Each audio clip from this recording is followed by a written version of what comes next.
Hello, good morning student. In the previous video, we start the topic carbon compound, and in that video, we see the introduction of the carbon compound. In the last video, we studied detailing about the carbon, what is the atomic number of the carbon, what is the symbol of carbon, then what is its valency, how many how the carbons interact. So these are the primary introduction related to the carbon that we seen in the last previous period. Okay, so in this period we start the first point, that is the bonds in the carbon compound. इस video में हमें carbon में जो भी bonds है उसके बारे में स्टडी करना है. Okay, so first question is there, that is given in the screen, that is the what is meant by chemical bond. क्या क्वेश्चन है कि chemical bond मतलब क्या होता है? You know very well what is meant by chemical bond. So can you tell me about the chemical bond? Yes, it is the, I write the definition, it is the chemical bond is the attraction, it is the attraction between atoms, ions or molecule of any element, of any elements or of any atoms. Means chemical bond is the force of attraction.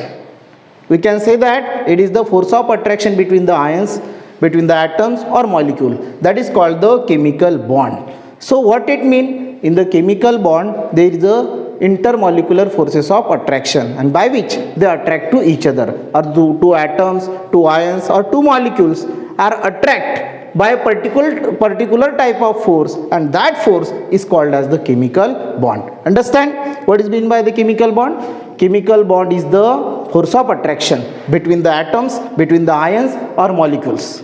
Okay, means that force held the ions or held the atom togetherly and form the compound. Compound formation के लिए मतलब कोई भी compound कैसे बनते हैं? एक या दो एलिमेंट कंबाइन होके, या मॉलिक्यूल्स कंबाइन होके, ओके, या आयंस कंबाइन होके ऐसे कंपाउंड होते हैं. और वो कॉम्बिनेशन के लिए मतलब जिस फोर्स से वो कंबाइन होते हैं उसको बोल, that force of attraction is called as the chemical bond. Everybody understand the chemical bond? Okay, now next question, what are the two types of the chemical bond?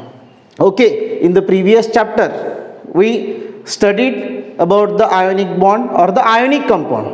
We are studied the ionic compound in the metallurgy chapter. There is a ionic detailing about the ionic compound. So our question is that two types of the chemical bond. Basically chemical bonds are of two types. That is, the first is the what ionic bond, and second one is the covalent bond, right? First is the ionic bond and second one is the covalent bond. So in the previous standard or in the previous chapter we deals with the ionic bond or the ionic compound. Okay, so one by one we see what is meant by ionic bond. Okay, so for that ionic bond, the bond formed by sharing, the bond formed by transferring the electron, the bond formed by transferring the electron is called as the ionic bond. कशाला म्हणायचं ionic bond? Ionic bond means the bond formed by transferring the electron. अब transferring में क्या आता है? Either it lost the electron or it gain the electron. Electron loss या gain. Transferring मतलब क्या होता है कि कोई भी पर्टिकुलर एलिमेंट, उसका एटम उसके आउटर मोस्ट शेल से जितने इलेक्ट्रॉन लॉस करता है या जितने इलेक्ट्रॉन वो क्या करता है, गेन करता है, इस प्रोसेस को बोलते हैं ट्रांसफरिंग, राइट? तो जो एलिमेंट अपने एटम के में से जो इलेक्ट्रॉन क्या करते हैं, लॉस करते हैं या गेन करते हैं, that is called the ionic bond. Let's have the example. You know the ionic compound, that is the salt NaCl, sodium chloride. Okay, हम जो हमारा कॉमन सॉल्ट है जो हम घर में यूज करते हैं, राइट, खाने के लिए, ओके, तो that is the sodium chloride. So you see in the previous chapter that sodium chloride is a ionic compound. Okay, sodium chloride is a ionic compound. Why it is ionic compound? Because in this compound the ionic bond is present. That's why it is the ionic compound and it's formalized NaCl, right? तो ये जो NaCl है इसमें generally sodium और chlorine कौन कौन present है? Sodium और क्लोरीन. तो एक्चुअली ये कंपाउंड कैसे फॉर्म हुआ है? How it is how this compound is formed? So let's see.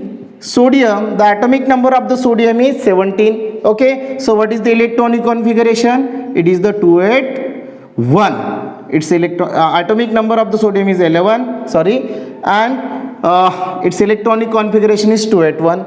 Then second element is chlorine. Its atomic number is 17 and its electronic configuration is 287. If you see the electronic configuration of the sodium and the chlorine, so what you notice, in the outermost orbit of the sodium there is a 1 electron and in the outermost orbit of the chlorine there is a 7 electron. Now if sodium want to become a stable, sodium को समझो stable होना है तो उसके लिए दो possibilities है. कौन सी दो पॉसिबिलिटीज है? एक तो वो अपने आउटर मोस्ट शेल का 1 इलेक्ट्रॉन क्या कर सकता है? लॉस कर सकता है. अदरवाइज लॉस करके वो नियरेस्ट नोबल गैस एलिमेंट का इलेक्ट्रॉनिक कॉन्फ़िगरेशन अटेन होके भी वो स्टेबल हो सकता है. दूसरी बात, वो दूसरे एलिमेंट से 7 इलेक्ट्रॉन क्या कर सकता है? गेन कर सकता है. बराबर है, मतलब 7 गेन करके भी यहाँ पे 8 इलेक्ट्रॉन हो सकते हैं, वो भी नोबल इलेक्ट्रॉन गैस कॉन्फ़िगरेशन जैसा होता है. So it become stable. तो ये दो पॉसिबिलिटीज उसके पास है. लेकिन अब उसको 1 इलेक्ट्रॉन लॉस करना पूरा आएगा या 7 इलेक्ट्रॉन गेन करना पूरा आएगा? ऑब्वियसली 1 इलेक्ट्रॉन उसको क्या करना पड़ेगा? लॉस. तो definitely sodium loss the 1 electron. वो 1 इलेक्ट्रॉन क्या करेगा? लॉस करेगा, क्योंकि 7 लेने से बेटर है 1 इलेक्ट्रॉन देना. तो ये एक जनरल है. ओके, तो ये 1 इलेक्ट्रॉन लॉस करेगा. अब ये 1 इलेक्ट्रॉन लॉस कर रहा है मतलब इसकी वैलेंसी भी 1 हो जाएंगी. बराबर है, कल हमने पढ़ा था कि है ना, सोडियम की वैलेंसी 1 क्यों हुई थी? क्योंकि ये 1 इलेक्ट्रॉन लॉस करता है. चलो अब आते हैं क्लोरीन के पास. ओके, मतलब ये लॉस करता है, राइट. अब क्लोरीन के आउटर मोस्ट शेल में 7 इलेक्ट्रॉन है. बराबर है. अब ये सोडियम क्लोरीन के आउटर मोस्ट शेल में 7 इलेक्ट्रॉन है, तो ये क्लोरीन क्या करेगा? एक तो 7 इलेक्ट्रॉन, देखो दो पॉसिबिलिटी चेक करके देखते हैं. 7 इलेक्ट्रॉन उसे डोनेट करना पड़ेगा तो उसका 28 रहेगा, मतलब नियॉन ये जो नोबल गैस है उसका स्टेबल इलेक्ट्रॉनिक कॉन्फ़िगरेशन गेन करेगा. अदरवाइज 1 इलेक्ट्रॉन वो किसी से क्या करेगा? गेन करेगा. अब 7 लॉस करना उसको अफोर्डेबल रहेगा या 1 इलेक्ट्रॉन गेन करना अफोर्डेबल रहेगा? डेफिनेटली 1 इलेक्ट्रॉन गेन करना क्या करेगा? उसको अफोर्डेबल रहेगा. बराबर है कि नहीं? तो ये क्लोरीन क्या करता है? 1 इलेक्ट्रॉन गेन करता है, राइट. अब ये क्लोरीन 1 इलेक्ट्रॉन गेन करता है, मतलब इसकी भी वैलेंसी कितनी आएगी? By the definition of the valency 1. Chlorine की भी वैलेंसी कितनी आएंगी बेटा? 1. समझ में आया क्यों 1 आएंगी क्लोरीन की वैलेंसी? क्योंकि ये 1 इलेक्ट्रॉन गेन करता है. अब देखो ये दोनों एलिमेंट का हमने इलेक्ट्रॉनिक कॉन्फ़िगरेशन, और जैसे ये क्या करता है? 1 इलेक्ट्रॉन लॉस करता है, ये क्या करता है? 1 इलेक्ट्रॉन गेन करता है. बराबर है कि नहीं? हाँ. अभी तो ये दोनों, मतलब अब इसको लगने वाला ये 1 इलेक्ट्रॉन किसके पास है? सोडियम के पास. मतलब कोई भी कंपाउंड ऐसे नहीं बनते. चलो सोडियम को ले लिया और क्लोरीन के पास बिठा दिया, चलो हो गया कंपाउंड फॉर्म. ऐसे नहीं होता है. उनकी केमिकल प्रॉपर्टीज मैच होनी चाहिए, राइट. और केमिकल प्रॉपर्टीज मतलब ट्रांसफरिंग द इलेक्ट्रॉन. मतलब सोडियम क्लोरीन को लगने वाला 1 इलेक्ट्रॉन किसके पास है? सोडियम के पास है. इसलिए ये सोडियम 1 इलेक्ट्रॉन क्या करेगा? लॉस करेगा. और वो 1 इलेक्ट्रॉन कौन गेन करेगा? वो 1 इलेक्ट्रॉन क्लोरीन गेन करेगा, राइट. तो इसमें क्या होगा? मतलब इलेक्ट्रॉन क्या हो रहा है? ट्रांसफरिंग हो रहा है. इलेक्ट्रॉन क्या हो रहा है? ट्रांसफरिंग हो रहा है. And by the transferring of electron this NaCl mean sodium chloride molecule is form. बराबर है कि नहीं? ये सोडियम क्लोराइड मॉलिक्यूल क्या हुआ? फॉर्म हुआ. अब ये जो मॉलिक्यूल यहाँ पे या कंपाउंड यहाँ पे सोडियम क्लोराइड फॉर्म हुआ है, इसमें एक बॉन्ड फॉर्म होगा ना, Na और Cl के बीच में क्या रहेगा? बॉन्ड रहेगा. अब ये बॉन्ड कैसे फॉर्म हुआ है? By transferring the electron. बराबर है कि नहीं? मतलब अब हम डेफिनेशन पे जाते हैं कौन से? आयोनिक बॉन्ड है ना, there are two types of the ionic bond, बराबर है कि नहीं। तो there are two types of the chemical bond, first is the ionic, second one is the covalent bond. तो आयनिक बॉन्ड, अब ये आयनिक बॉन्ड जो है वो इलेक्ट्रॉन ट्रांसफरिंग से होता है, आइदर लॉस और गेन, या तो लॉस करेगा या क्या करेगा वो गेन करेगा। मतलब यहाँ पे NaCl जो कंपाउंड फॉर्म हुआ है ये कैसे हुआ है, इलेक्ट्रॉन लॉस और गेन करके फॉर्म हुआ है। और ये NaCl Na और क्लोरीन के बीच में कौन सा बॉन्ड फॉर्म हुआ है, ionic bond, because it is form by the transferring the electron, that the NaCl। अब जो कंपाउंड आयनिक बॉन्ड से बनते हैं उनको हम बोलते हैं आयोनिक कंपाउंड। मतलब सोडियम ये कौन सा कंपाउंड हो गया, आयोनिक कंपाउंड। कौन सा कंपाउंड हो गया, आयोनिक, बराबर है कि नहीं, because it is form by the ionic bond, understand. So this is about the ionic bond. Is there any queries? Okay, so now let's deals with the second type of bond and that is the covalent bond, बराबर है। अब second type का bond है, second हमने दो types पढ़े हैं chemical bond के। पहला टाइप्स है तुम्हारा जो पहला आयोनिक है, बराबर है, लिखा था ऑलरेडी मैंने, उसके बारे में हमने अभी स्टडी की है, राइट। अब सेकंड जो है वो है कोवेलेंट बॉन्ड, राइट। अब कोवेलेंट बॉन्ड किसे बोलेंगे, right, what do you mean by covalent bond? The bond formed by sharing the electron, एक simple definition, sharing the electron from its outermost shell of the atom of the element, any atom of the or atom of the any element, means the bond formed by sharing the electron, share करना, share करना समझ में आया, हम share करते अक्सर, हमारा tiffin share करते या कोई चीज़ें हम शेयर करते, वैसी मतलब the bond form by sharing the electron is called as the covalent bond, उसको क्या बोलेंगे, कोवेलेंट बॉन्ड।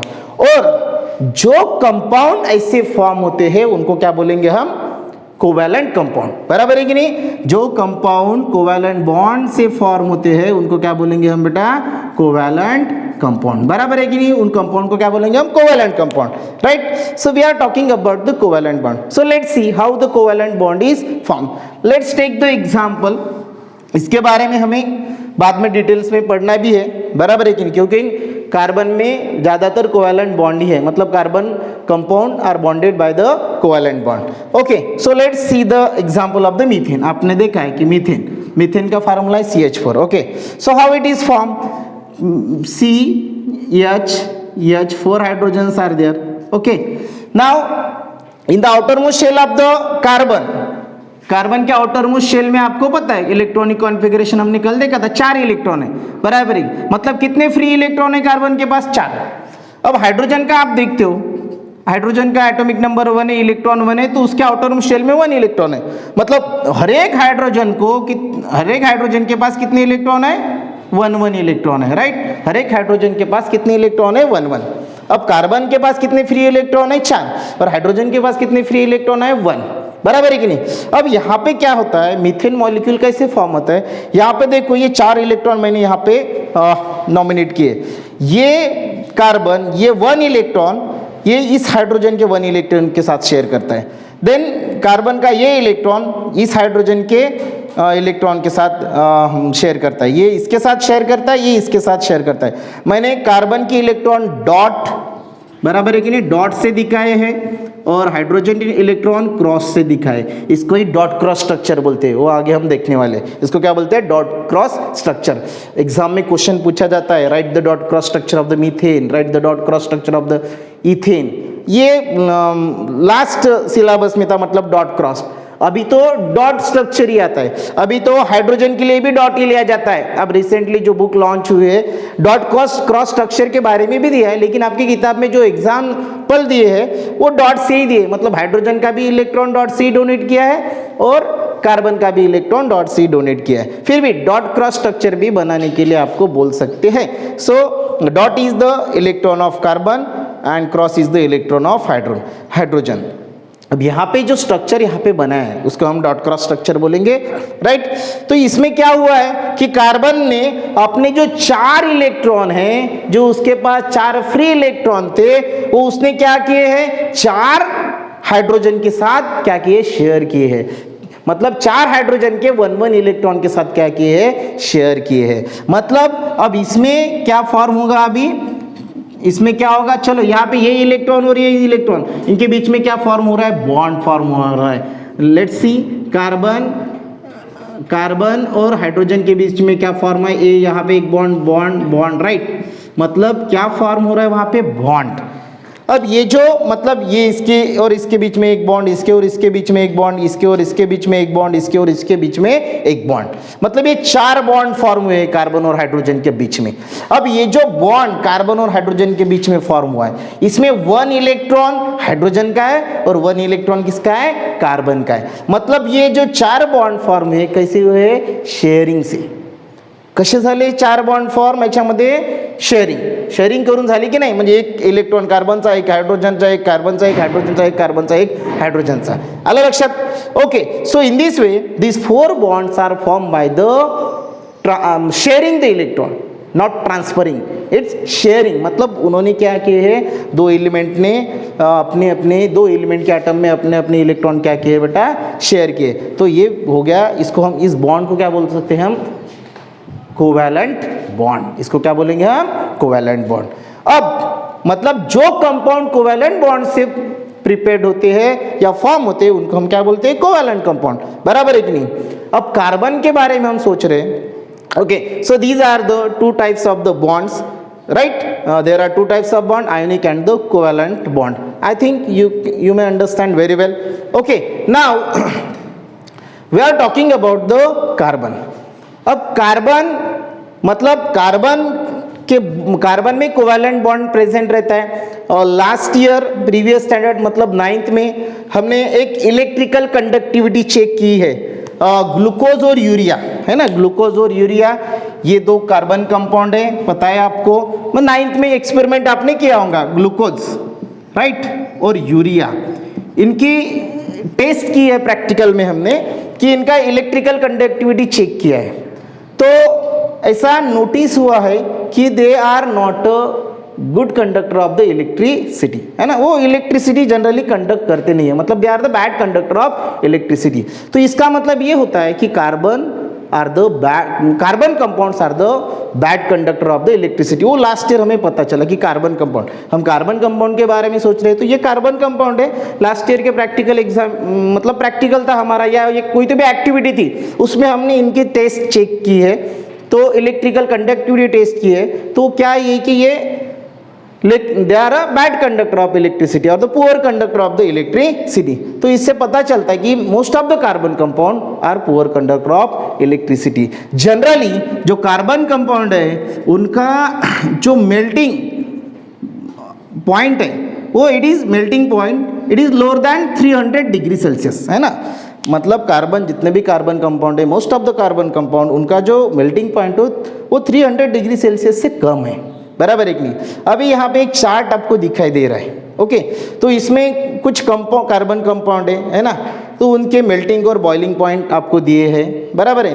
अब नाउ टैली दिस चार्ट। देखो पहला जो कंपाउंड है वो मीथेन है, फार्मूला आपको पता है CH4, ओके। उसका मेल्टिंग पॉइंट -183, राइट, और बॉइलिंग पॉइंट है -162, है ना। Then it is lower, you know, negative है मतलब इट इज लोअर देन 0, बहुत ही कम, ओके।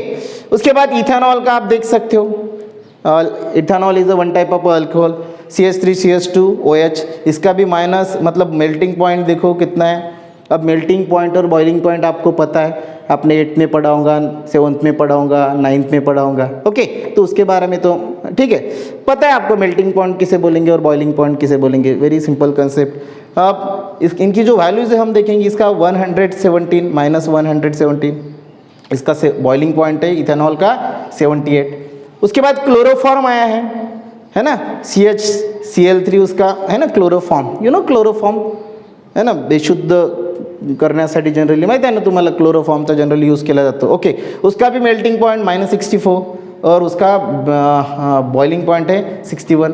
एसिटिक एसिड ये देखो CH3COOH, इसका 17 मेल्टिंग पॉइंट है और बॉइलिंग पॉइंट 118 है, ओके। आपने ये चार्ट टैली किया, इसमें 4 कंपाउंड्स हैं जो कि कार्बन कंपाउंड है, उनके मेल्टिंग पॉइंट्स आपने देखे हैं, उनके बॉइलिंग पॉइंट्स आपने देखे हैं। अब इससे क्या पता चलता है कि जनरली जो मेल्टिंग और बॉइलिंग पॉइंट है most of the carbon compound के it is lower than 300 degree Celsius. तो इससे हम ऐसा कंक्लूजन ले सकते हैं क्या कि carbon compound has a low melting and boiling point, बराबर है कि नहीं। चलो हमने ये चेक किया है कि एक्चुअली आपने देखा है कि जनरली 300 के बिलो ही रहता है, आपने टैली भी किया है, तो ऐसे हम कंफर्म कर सकते हैं कि कार्बन कंपाउंड बराबर है जो कि कोवैलेंट कंपाउंड है, उनका मेल्टिंग और बॉइलिंग पॉइंट क्या रहता है, लो रहता है। और they are and second property is the they are the most of the carbon compound are the poor conductor of the electricity, right. तो ये हो गया बेटा कार्बन कंपाउंड के बारे में। अब आयोनिक कंपाउंड के बारे में भी आपने मतलब मेटलर्जी में भी पढ़ा है या 9th स्टैंडर्ड में भी हमने पढ़ा है कि आयोनिक कंपाउंड का मेल्टिंग और बॉइलिंग पॉइंट क्या रहता है, हाई रहता है, बराबर है कि नहीं। आयोनिक कंपाउंड जैसे हमने आज NaCl, ये एक आयोनिक कंपाउंड आप है ना, MnCl बोलो, MgCl बोलो, बराबर है कि नहीं, AlCl3 बोलो, right. So these are the ionic compound because they are form by, अभी रिसेंटली हमने स्टडी किया है ionic compound, they are form by transferring the electron either loss और गेन, ये आयोनिक कंपाउंड है। तो इनका जो मेल्टिंग और बॉइलिंग पॉइंट है आयोनिक बॉन्ड का वो क्या रहता है, हाई रहता है, बराबर है। And what about the conductivity of the ionic compound, ionic compound का मेल्टिंग और बॉइलिंग पॉइंट हाई रहता है, it is confirm. And they are the, हाँ उसके बाद कंडक्टिविटी के बारे में क्या है, मतलब जैसे NaCl का सोचते कंडक्टिविटी के बारे में, जनरली डिजॉल्व और मोल्टन स्टेट में ये इलेक्ट्रिसिटी क्या करते हैं, कंडक्ट करते हैं, डिजॉल्व और मोल्टन, मोल्टन को ही हम फ्यूज स्टेट भी बोल सकते हैं, मोल्टन को भी फ्यूज, और डिजॉल्व मतलब एक्वस। जैसे NaCl, आप NaCl है ना नमक, राइट, NaCl सॉलिड स्टेट में रहेगा तो उसमें से इलेक्ट्रिसिटी कंडक्ट नहीं होगी, लेकिन जब आप वाटर में उसका मिक्सचर बनाओगे देन इट बिकम डिजॉल्व और देन इट बिकम एक्वस, तो उसमें से ये इलेक्ट्रिसिटी क्या करेगा, कंडक्ट करेगा।